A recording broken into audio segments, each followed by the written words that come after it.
बाहेर मुसळधार पाऊस पडतोय, थंडगार वातावरण झालेलं आहे आणि गरमागरम कॉर्न पकोडी, त्याच्यासोबत हा वाफाळता चहा. Wow, best combination ever. तर चला मग लोणावळा स्टाईलचे हे कॉर्न पकोडे कसे करायचे ते बघूया. त्याआधी जर तुम्ही नवीन असाल चॅनलवर तर धनश्रीज किचनला सबस्क्राईब करायला विसरू नका. सोबतच माझ्या आधीच्या रेसिपीज सुद्धा तुम्ही जाऊन बघू शकता. खूप झणझणीत, मस्त, चमचमीत अशा रेसिपीज मी अपलोड करत असते. तर मक्याचे पकोडे करण्यासाठी मी इथे मका घेतलेला आहे. मका जो आहे तो छान असा सोलून घेतलेला आहे, तुम्ही बघू शकता.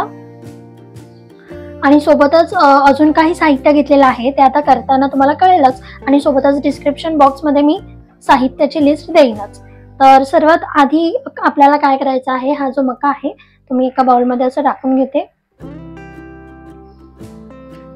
मका जो आहे तो आपल्याला हा असाच ठेवायचा आहे. हाताने छान असा स्मॅश करून घ्यायचा आहे त्याला. तुम्ही ह्याच्यामधला हाफ जो मका आहे तो मिक्सर मधून थोडासा बारीक करून घेतलात तरीही चालेल, किंवा फक्त असाच घेतलात तरीही चालेल. तर आता यामध्ये आपण टाकूयात अद्रक. छान असं ठेचून घेतलेलं अद्रक आहे. कोथिंबीर, हिरवीगार कोथिंबीर बारीक अशी चिरून घ्यायची. त्यानंतर हिरवी मिरची,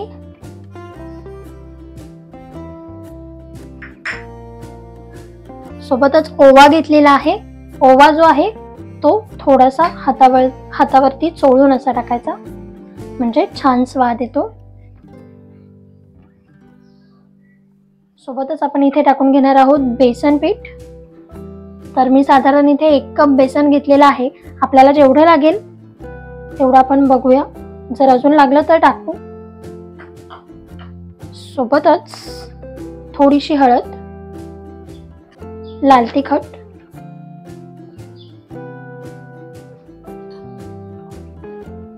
आणि चवीनुसार मीठ. इन्ग्रेडियंट्स आपण टाकून घेतलेले आहेत. आता आपल्याला छान असं स्मॅश करून घ्यायचं आहे. कॉर्न जो आहे म्हणजे मका जो आहे तो छान असा हाताने स्मॅश करून घ्यायचा. तर इथे थोडंसं आपण पाणी टाकून घेऊयात. फक्त 2 टेबलस्पून पाणी टाकलेलं आहे.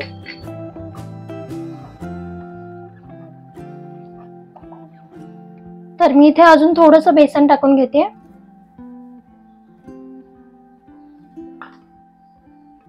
थोडंसं मिक्स करून घेऊया.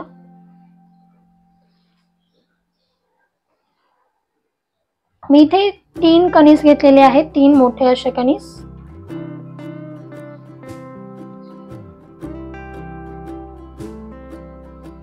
थोडंसं अजून पाणी टाकूया.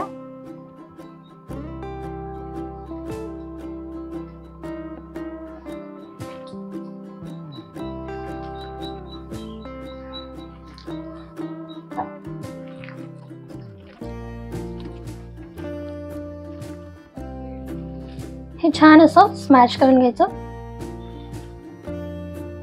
तर इथे आपलं बॅटर तयार आहे, तुम्ही बघू शकता. हे असं झालं पाहिजे. तर बॅटर तयार आहे. चला तर मग आता आपण हे तळून घेऊयात. चला तर मग आता छान मस्त कॉर्न पकोडे तळून घेऊया. तेल जे आहे ते मी गरम करून घेतलेलं आहे.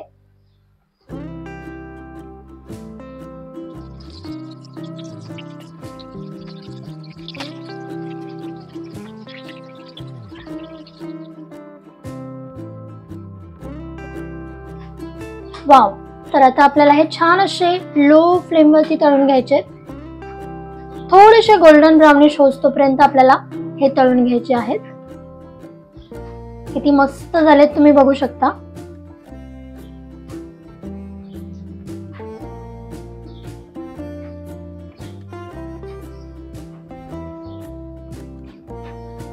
तर इथे आपले कॉर्न पकोडे मस्त असे तळलेले आहेत आपण. चला तर मग आता यांना काढून घेऊया. वाव, छान मस्त क्रिस्पी असे झालेले आहेत. तेल चांगलं असं नितळून घ्यायचं.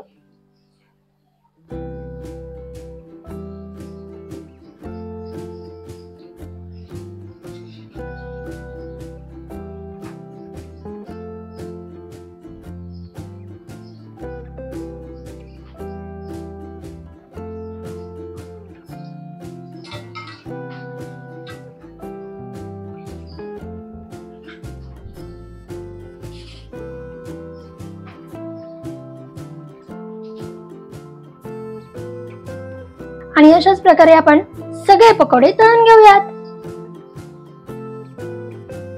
तर मी इथे मस्त फक्कड असा चहा पण करून घेतलेला आहे. मस्त वाफाळता चहा.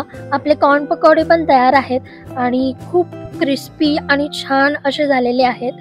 चहा, कॉर्न पकोडे, थोडीशी मी इथे कांदा लसूण चटणी घेतलेली आहे आणि जर का तुम्हाला चाट मसाला आवडत असेल तो घेतला तरीही चालेल. त्याच्यावरती असा फक्त टाकायचा आणि खूप मस्त असं टेस्ट येते.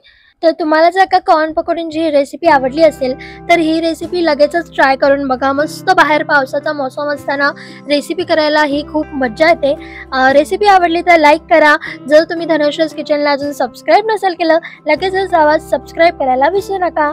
Bye bye. लवकरच भेटूयात नवीन रेसिपी घेऊन.